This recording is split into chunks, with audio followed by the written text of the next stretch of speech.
Hello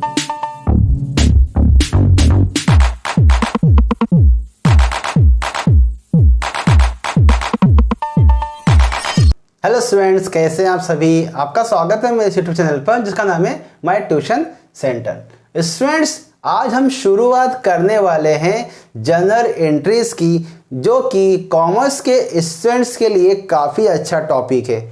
आज हम बात करने वाले हैं जनरल एंट्री के बारे में। जब भी हम कोई बिजनेस स्टार्ट करते हैं तो बिजनेस के अंदर हम क्या क्या लाने वाले हैं, हम उसकी एंट्री आज सीखने वाले हैं। अगर कोई बिजनेसमैन अपना बिजनेस शुरू करता है तो वो किस चीज़ से बिजनेस को शुरू करने वाला है, वो सारी चीज़ें बिजनेस के अंदर आती है। यदि मान के चलिए कोई बिजनेसमैन सिर्फ पैसे से, मतलब कैश से अपना बिजनेस शुरू कर रहा है, तो उसके बिजनेस में वो कैश लेकर आएगा। यदि वो कैश भी लाता है, कोई गुड्स भी परचेस करता है, या कोई फर्नीचर ला रहा है, या कोई मशीन खरीद के ला रहा है, तो ये सारी चीज़ें उसके बिजनेस में आती है और इसके थ्रू, इसके द्वारा वो अपना बिजनेस शुरू करता है। तो आज हम उसी की एंट्री को हम सीखने वाले हैं, और इस फॉर्मेट में कि जनरल एंट्री का फॉर्मेट भी हम इसके द्वारा सीख लेंगे। तो शुरू करते हैं हम बिजनेस शुरू करने की एंट्री को। तो हम सबसे पहले बनाएंगे आज जनरल एंट्री का फॉर्मेट, जो कि हम पहले ही सीख चुके हैं। तो यहाँ पर हम आज बिजनेस को शुरू करने वाली एंट्री को सीखने वाले हैं। काफ़ी अच्छा टॉपिक है और काफ़ी इंपॉर्टेंट टॉपिक है। सबसे पहले हम एक फॉर्मेट बनाएंगे जनरल एंट्री का, और सबसे पहले लिखेंगे हम डेट। सबसे पहला जो पॉइंट होता है वो हमारा होता है फॉर्मेट में डेट का। इसके बाद हम लिखेंगे पर्टिकुलर। पर्टिकुलर के अंदर हम सारी एंट्रियां पास करते हैं। इसके बाद थोड़ा सा स्पेस यहां पर ज़्यादा रखते हुए यहां पर हम लिखेंगे LF, लेजर फोलियो, और इसको बिल्कुल छोटा सा बनाना है आपको। इसके बाद हम लिखेंगे यहां पर डेबिट अमाउंट, और इसके बाद, इसी के बाद नेक्स्ट कॉलम है हमारा क्रेडिट अमाउंट।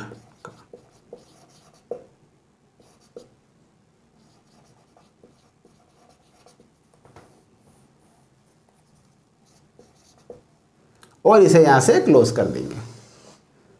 इस तरह से हमारा ये फॉर्मेट पूरा तैयार हो गया।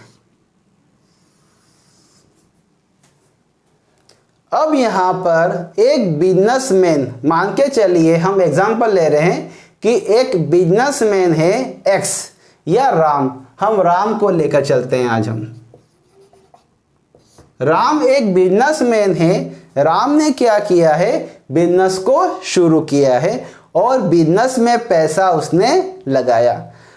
पैसे के साथ में वो बिजनेस में कुछ गुड्स भी लेकर आया, कुछ मशीन लेकर आया, फर्नीचर लेकर आया। इन सारी चीज़ों से उसने बिजनेस को शुरू किया और उसका बिजनेस स्टार्ट हो गया।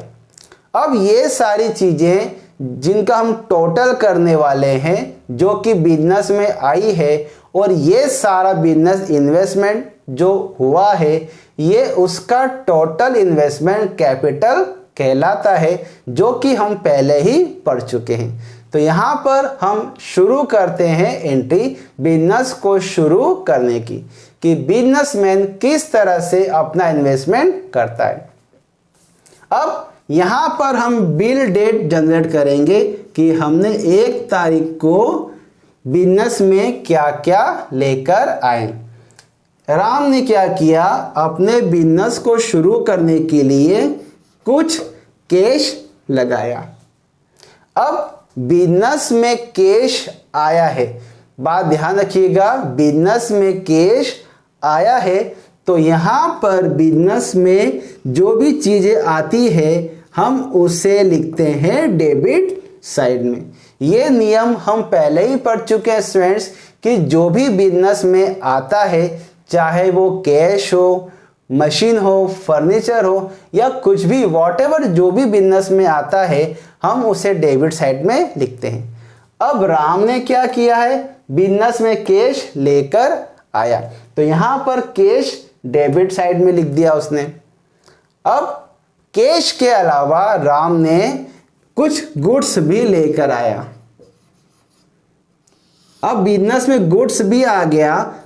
अब जो भी बिजनेस में आता है हम उसे डेबिट साइड में लिख देते हैं, ये हम पहले ही पढ़ चुके हैं। कैश लेकर आया, गुड्स लेकर आया, इसके बाद एक मशीन भी वो लेकर आया है, यहाँ पे मशीनरी। अब बिजनेस के अंदर मशीन भी आ गई है। हम पहले ही पढ़ चुके हैं स्टूडेंट्स, बिजनेस में जो भी आता है हम उसे डेबिट साइड में लिखते हैं। कैश लेकर आया, गुड्स लेकर आया, मशीन भी लेकर आया, और इसके बाद वो लेकर आया है फर्नीचर। फर्नीचर बिजनेस में आया है, और बिजनेस में जो भी चीजें आती है हम उसे डेबिट साइड में लिखते हैं। इन सारी चीजों से राम ने अपना बिजनेस शुरू किया। कैश कितना लेकर आया, वो मान के चलिए हम 10,000 मान के चलते हैं कि वो कैश 10,000 रुपये लेकर आया। कुछ गुड्स भी लेकर आया होगा 20,000 रुपये का, एक मशीन लेकर आया 30,000 रुपये की, और एक फर्नीचर भी लेकर आया वो 40,000 रुपये का। ये सारी चीजें राम लेकर आया है अपने बिजनेस के अंदर, और इन सारी चीजों से अपना बिजनेस उसने शुरू किया। हम पहले ही पढ़ चुके हैं स्टूडेंट्स कि हम जितना बिजनेस में इन्वेस्ट करते हैं वो हमारी सारी कैपिटल कहलाती है। मतलब आपने जितना भी बिजनेस में इन्वेस्टमेंट किया है वो सारा इन्वेस्टमेंट ही आपका क्या कहलाता है, कैपिटल कहलाता है। राम ने क्या किया है, ये सारी चीजों से अपना बिजनेस शुरू किया है। कैश लेकर आया, गुड्स लेकर आया, मशीन भी लेकर आया, और फर्नीचर भी लेकर आया। इन सारी चीजों से उसने अपना बिजनेस शुरू किया। अब बिजनेस शुरू किया है, ये सारी चीजें हमने डेबिट साइड में लिख दी है। अब हम जब भी क्रेडिट साइड को शो करते हैं तो सबसे पहले लिखते हैं 2। ये हमारा डेबिट साइड हो गया, और जैसे हमने 2 यूज किया तो यहां पर हमारा शुरू होता है क्रेडिट साइड। तो यहां पे हमने 2 लिखा है। ये सारा बिजनेस में इन्वेस्टमेंट हुआ है, और ये हमारा इन्वेस्टमेंट ही हमारा क्या कहलाएगा, कैपिटल। तो हमारी कैपिटल कितनी लग गई, हमारा इन्वेस्टमेंट कितना हो गया, वो जाएगा क्रेडिट साइड में। 40,000, 30,000 और 20,000 और 10,000, टोटल इसका कितना हो गया, 40, 50, 60, 70, 80, 90 और 100। 1 लाख का हमारा इसमें इन्वेस्टमेंट हो गया। राम ने 1 लाख का इन्वेस्टमेंट किया कैश, गुड्स, मशीनरी और फर्नीचर लाने में। बिजनेस में इन्वेस्टमेंट हुआ है, इन्वेस्टमेंट हमारा कहलाएगा कैपिटल, और ये सारा जो इन्वेस्टमेंट है हमारा कैपिटल में जाएगा, और जो कि वो किस साइड में जाएगा, क्रेडिट साइड में जाएगा। ये हमारे बिजनेस की लायबिलिटी से, ये सारा हमारा इन्वेस्टमेंट क्या है, हमारा कैपिटल। तो बिजनेसमैन अपना बिजनेस शुरू करता है यहाँ सारी चीज़ों से, और वो सारा इन्वेस्टमेंट आपका क्या कहलाता है, कैपिटल।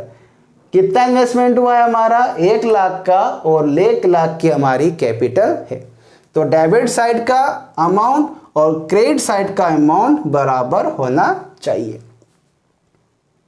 तो ये हमारे बिजनेस को शुरू करने की एंट्री है। मान के चलिए यदि राम सिर्फ कैश लेकर आता तो सिर्फ कैश अकाउंट डेबिट होता। अगर मान के चलिए यदि कैश और गुड्स लेकर आता तो सिर्फ कैश और गुड्स ही हमारा डेबिट अकाउंट में जाता और 2 कैपिटल हो जाता। मान के चलिए यदि राम सिर्फ मशीन लेकर आता, सिर्फ मशीन से ही अपना बिजनेस शुरू करता, तो सिर्फ machine account debit to capital हो जाता। अगर राम सिर्फ फर्नीचर से अपना बिजनेस शुरू करता तो furniture account debit to capital हो जाता। लेकिन राम ने क्या किया है, कैश भी लाया, गुड्स भी लाया, मशीन भी लेकर आया और फर्नीचर भी लेकर आया। इन सारी चीज़ों से उसने अपना बिजनेस शुरू किया और ये सारा इन्वेस्टमेंट क्या कहलाता है, हमारा कैपिटल। तो डेबिट अमाउंट 1 लाख का और क्रेडिट अमाउंट हमारा 1 लाख का। ये हमारी एंट्री हुई है बिजनेस को शुरू करने की, बिजनेस को स्टार्ट करने की।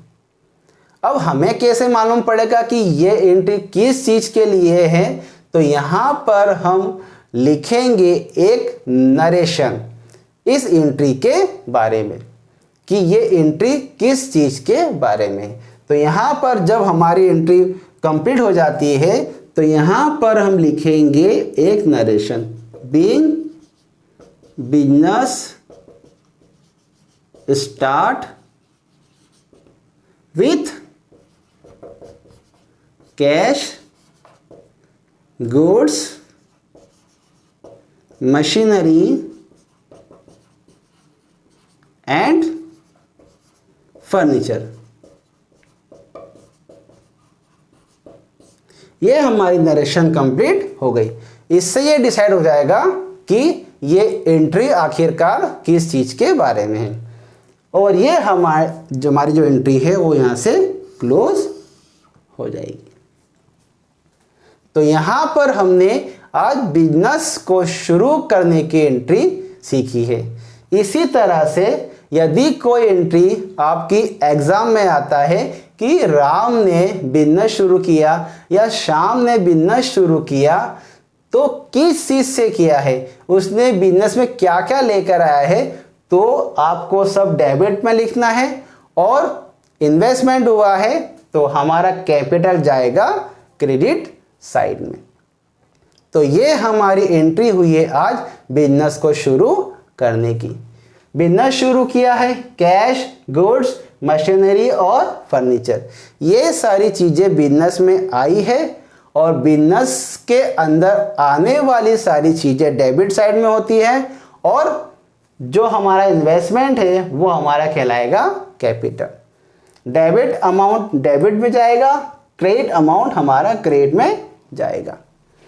इसके बाद बिजनेस के अंदर जो ये एंट्री हुई है वो किस चीज़ के बारे में है, उसका छोटा सा एक ब्रीफ देना जरूरी होता है नरेशन के रूप में। नरेशन से ये मालूम पड़ जाता है कि आपने ये एंट्री में आखिरकार क्या किया है।